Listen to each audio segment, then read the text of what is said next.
सभी को सुप्रभात। मैं शिषपाल में हिंदी साहित्य बीए पाठ सेकेंड हिंदी साहित्य रीतिकालीन काव्य रीतिकाल काव्य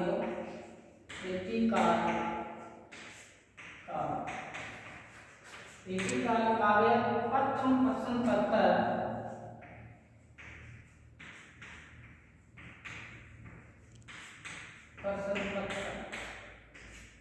के अंतर्गत हम पढ़ रहे थे कवि देव का प्रेम माधुरी छंद वर्णन हम पढ़ रहे थे। उनके सहप्रसंग व्याख्या हम कर रहे थे।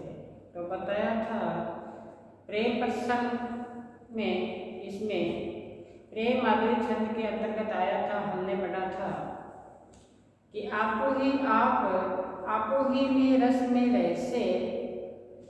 वैसे बनी राधिका कुंज बिहारी श्याम सराही श्यामा की पागही और श्याम सरावत श्यामा की सारी।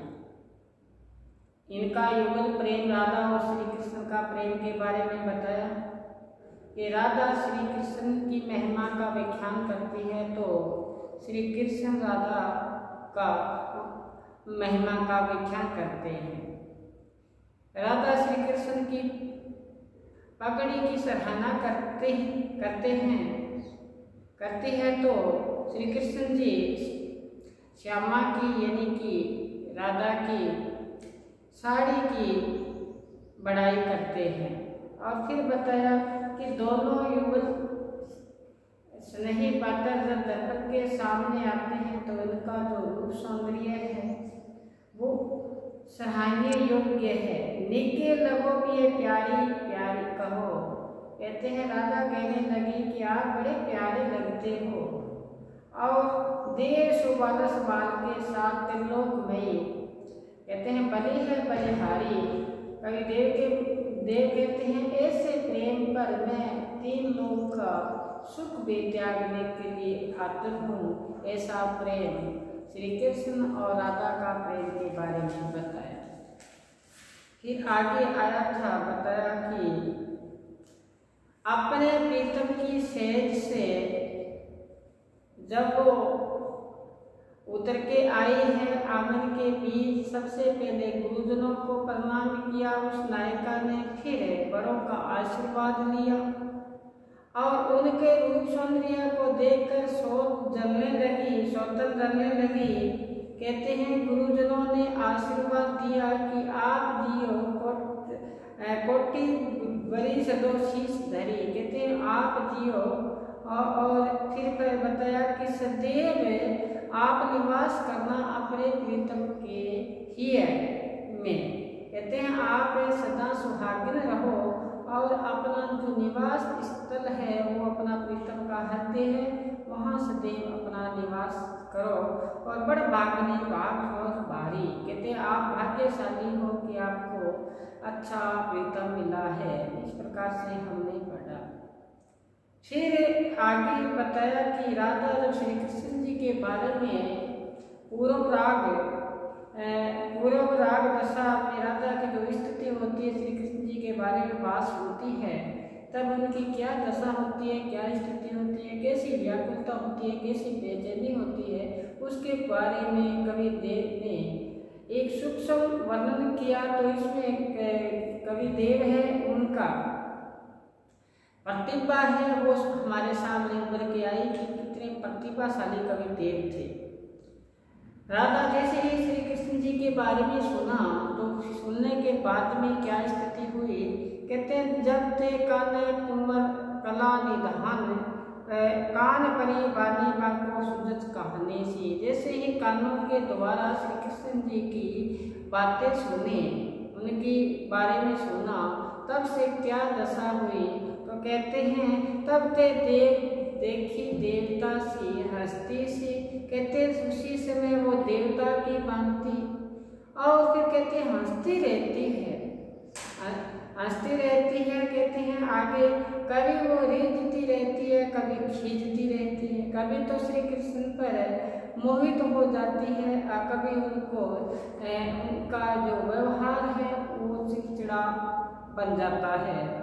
रूसती सी रिसाले सी, कभी अपने आप ही रूस जाना और अपने आप ही मना लेना, ऐसी प्रेम की दशा है। आगे बताया कि छोई सी छले सी, वो ऐसी लगती है राधा जैसे उसको किसी ने छल लिया हो, जैसे किसी ने उनको क्या कर लिया हो, छल लिया हो। और कहते हैं छीन सी, ऐसा लगा कि उसको किसी ने उसको छीन लिया हो। बिंदी सी, इस प्रकार लगा जैसे किसी शिकारी ने तीर से उनको बींध दिया हो, उनको तीर मारा हो, घायल अवस्था में हो, ऐसी दशा हुई। कहते हैं ना, मीरा ने कहा था कि लागी सो जाने कठिन लगन की पीर, जिसको प्रेम की चोट लगती है वो ही जान पाता है, अन्यथा दूसरा नहीं। लागी सो जाने कठिन लगन की पीर, बाहर गाव दिखे नहीं रोम रोम में पीर। विपत्ति पड़या कोई नेड़े नहीं आवे, सुख में सबको सिर।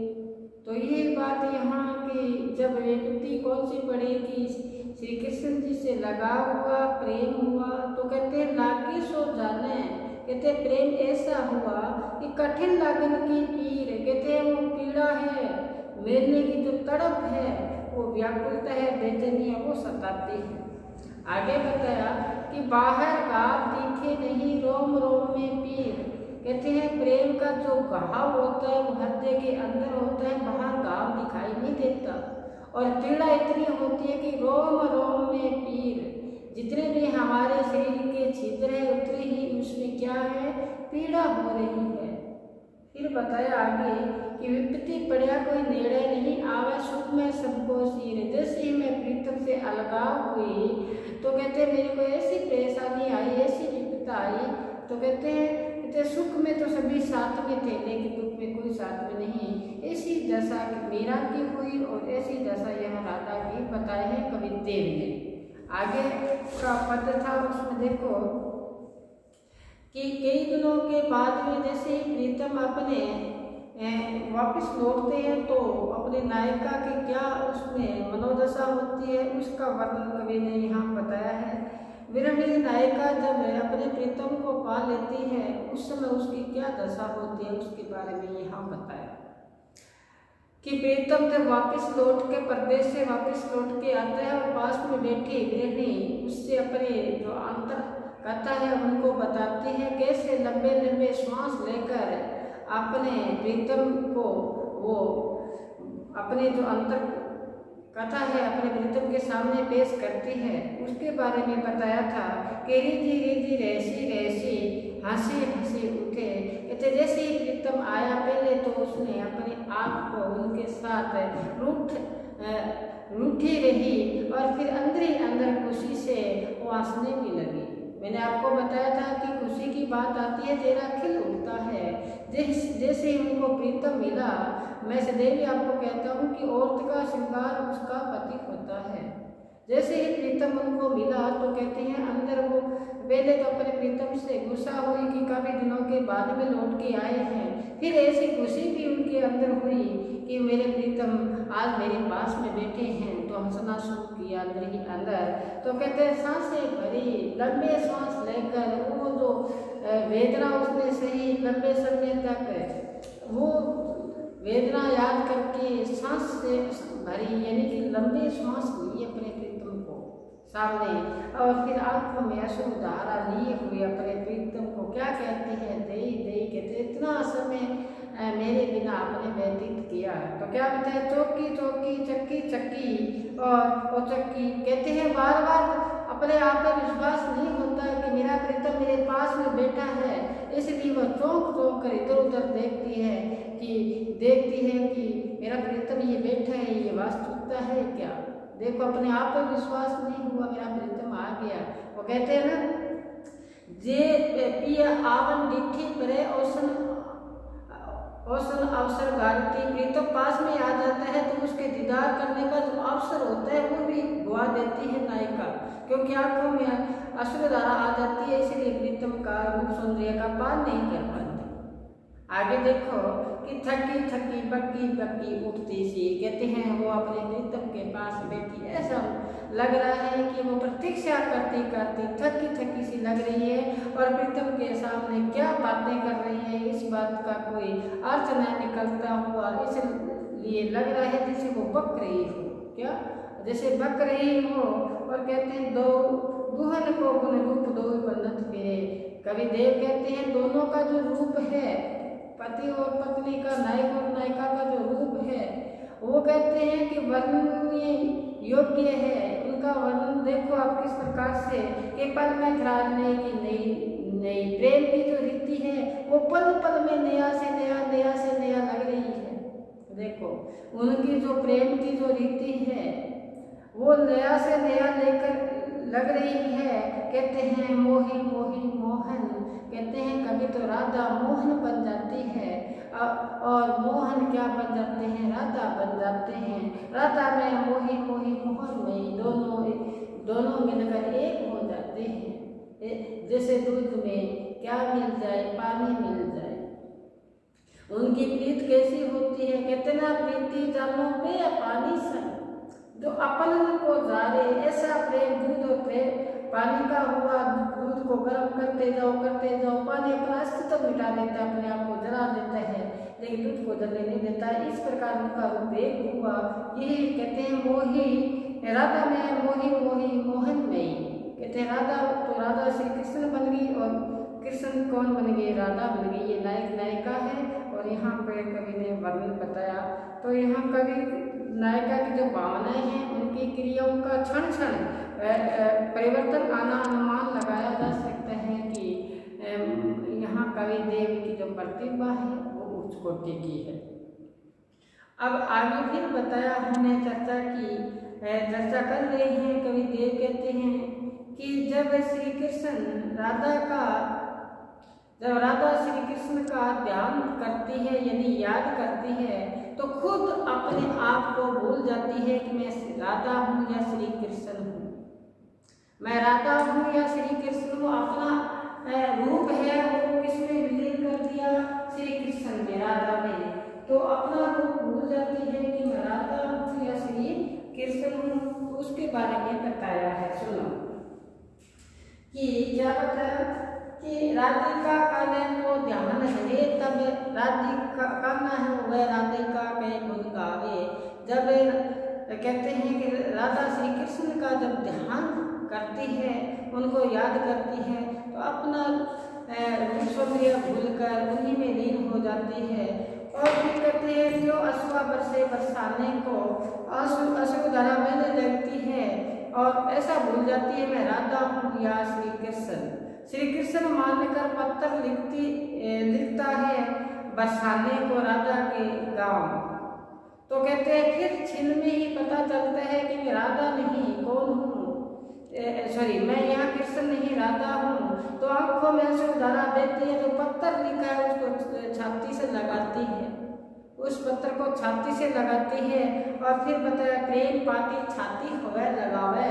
प्रेम की पाती कहाँ लगाती है, छाती से लगाती है। आप ऐसे उर्जे, कहते हैं अपने आप ही उड़ जा रही है मैं राधा हूँ या श्री कृष्ण। ऐसा जब प्रेम हो तब कोई चीज प्राप्त की जा सकती है, प्रेम प्राप्त किया जा सकता है। ये प्रेम का मार्ग है, ये बहुत ऊंचा मार्ग है, बड़ा कठिन मार्ग है। इसमें मार्ग में छल कपट नहीं चलता, अपने आप का क्या मांगता है, बलिदान मांगता है। देखो सिर साटे सिर जाए, अपने शीश का बलिदान मांगता है ये प्रेम। तो आगे बताया कि इस प्रकार से वो अपने आप ही उलझती रहती है, क्या किस प्रकार की मैं राधा हूँ श्री कृष्ण हूँ। तो इस पर आगे चले हम, जो महत्वपूर्ण है बहुत महत्वपूर्ण है। और इसके साथ ही आज हम इस जो हमारा कवि देव है इनकी मुख्य व्याख्या है उस पर हमने प्रकाश डाला। और आज उनका जो लास्ट व्याख्या पर हम चर्चा करने जा रहे हैं वो और भी महत्वपूर्ण है, क्योंकि बार बार एग्जाम में पूछी जाती है, तो थोड़ा ध्यान दीजिए। कहते हैं कि धरी धरी मानो बूंद है परती मानो, और घर ही घटा बेरी है गगन में। और फिर आगे बताया कि काले कहो श्याम मसो चलो ध्रुवे को आजो, और फूलों ने समाती ऐसी गई मगन में, चाहे तो उठ गयो निगोड़ी नींद सोई गयो भाग मेरो जाग्यो गगन में। और कहते हैं आख्या खोली न तो घन है न घन श्याम है, छाई बूंदी मेरी आंख द्रगन में। बहुत महत्वपूर्ण व्याख्या है, इसको साथ साथ में अपने श्याम पट पे अंकित करेंगे।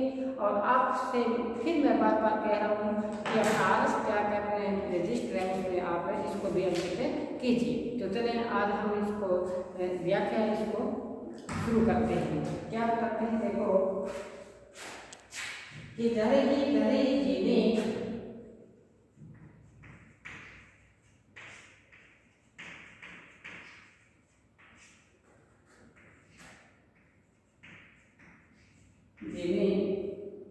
बूंदनी पड़ती मानो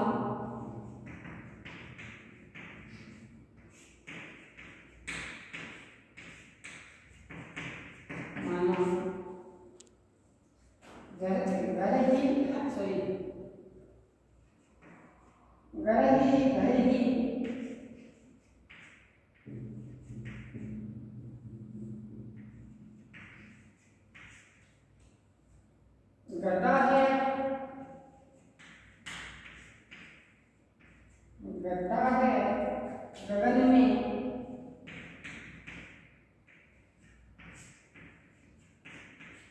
गदा है गगन में। आगे देखिए आने के हो श्याम होसो, आने के हो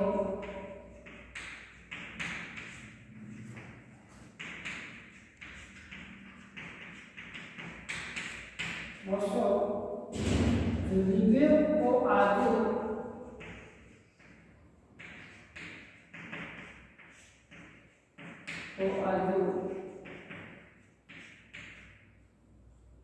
फूलों ने समाती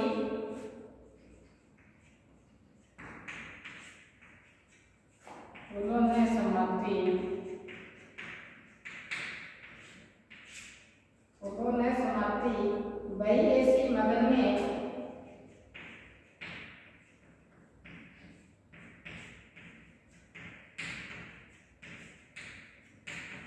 वही ऐसी मगन में।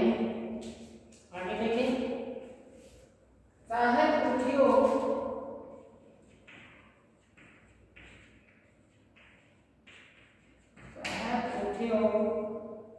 उठ गई सो निगोड़ी नींद,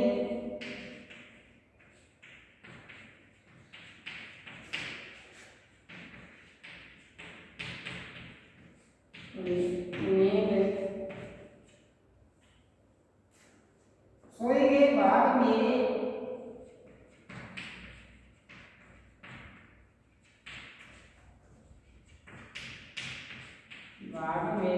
सोए गए बाग मेरे, जागी है वह बदन में,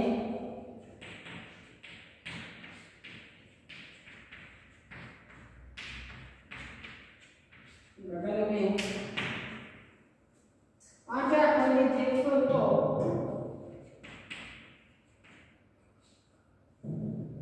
आंखी खोली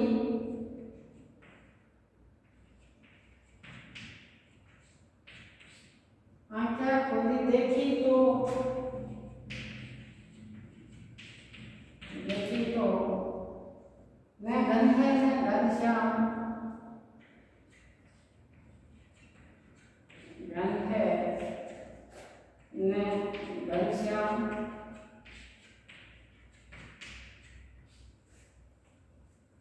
छाई देही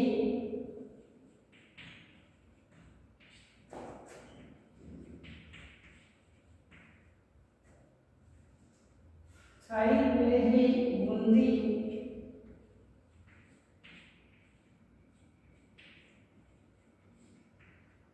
बूंदी मेरे आंसू है,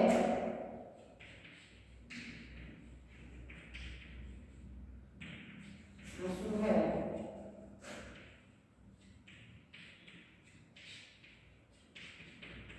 गगन में देखो इसको इस तरह से क्या बताया, रही धरी मानो बूंद है परती मानो, घरी घरी घटा है गगन में।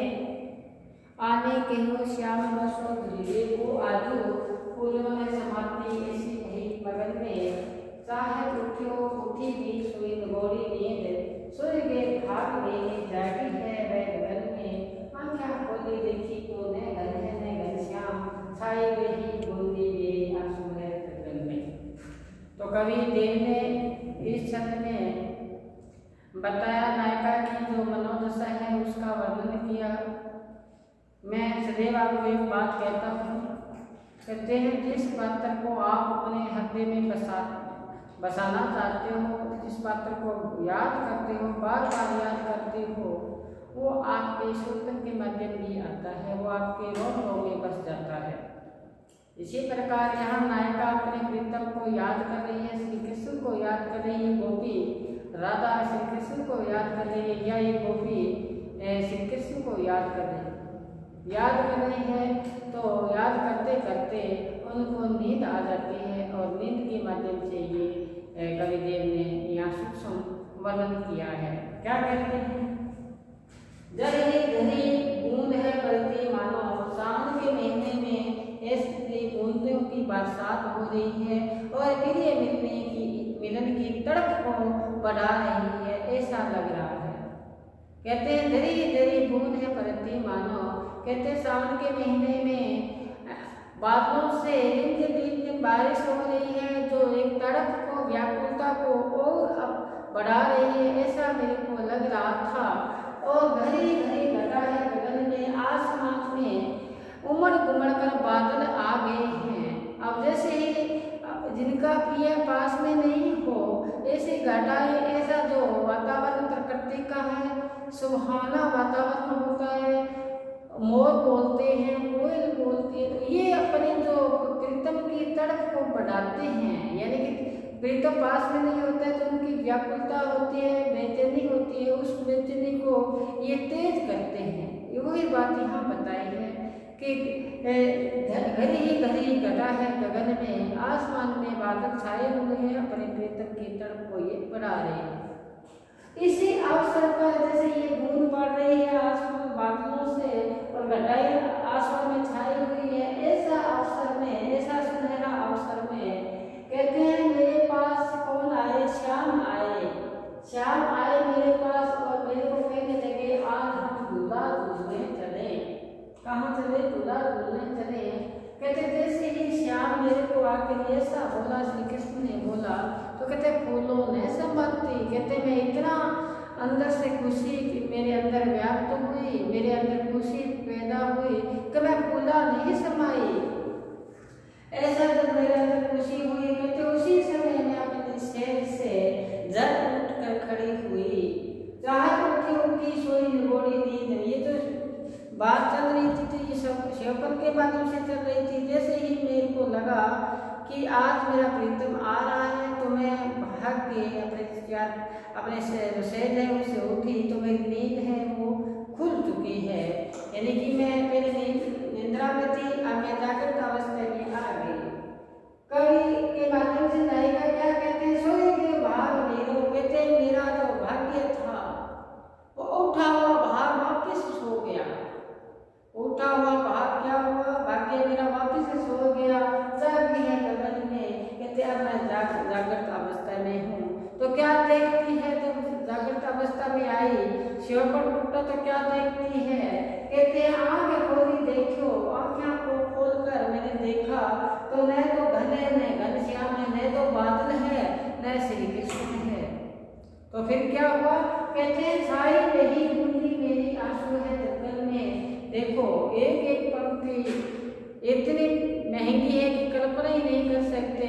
जैसे ही कवि राष्ट्रपति में क्या कहते हैं कि श्योपन के माध्यम से भी इतनी तड़प इतनी व्याकुलता हो तब चीज प्राप्त होती है, अन्यथा नहीं।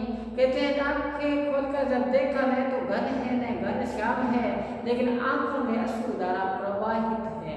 ऐसा जो श्योपन के माध्यम से वो बेचैनी सताए अपने प्रिय मिलने की तब चीज प्राप्त होती है, अन्यथा नहीं। तो यही बात यहाँ बताई है कि छाई रही बूंदी मेरी आंखों गगन में, मेरी आंखों में बूंदे हैं, आंसू है वो सदैव छाए हुए रहते हैं उनकी पीड़ा के अंदर। कहते ना सुन किया सब सारे खावे और सोए दुखिया दास कभी जागे और सोए। देखो जाग जाग के प्राप्त किया जाता है, इससे प्रेम को ऐसा नहीं किया जाता। अगर आसान होता तो सबको मिल जाए। प्रेम का मार्ग ही ऐसा है कि कठिनता ली हुई है, अति सुतो स्नेह को मार्ग है, जानने को श्यानक बांक नहीं, चटपट नहीं है इस मार्ग में। ऐसा प्रेम हो, ऐसी पीड़ा हो, आंखों में भी क्या है, जब मान लो शिवपन चल रहा है तो आंखों में सुधरा दी चाहिए, वो यहाँ आई है। कबीरदास जी यहाँ तक लिखे, जे कबीर हरि सुपने मिले तो सुत्या ले जगाए, आंख ने मिथु डरता मति स्वप्न होए न जाए। तो अगर सपने में हरि मिल जाए तो कहते हैं मैं आंखों के बीच में बसा लूँ। यही बात यहाँ पे ऐसे प्रेम वाले कि अंतिम अपना जो छंद है इसमें बताइए एक नायिका की मनोदशा का यहाँ वर्णन किया है। तो आज हम अपने जो इस वीडियो को यही विराम देते हैं, आगामी के नए टॉपिक के साथ आपके सामने हाजिर होंगे। तब तक आप अपने आप को सुरक्षित रखते हुए अपना जो देह है उसमें लीन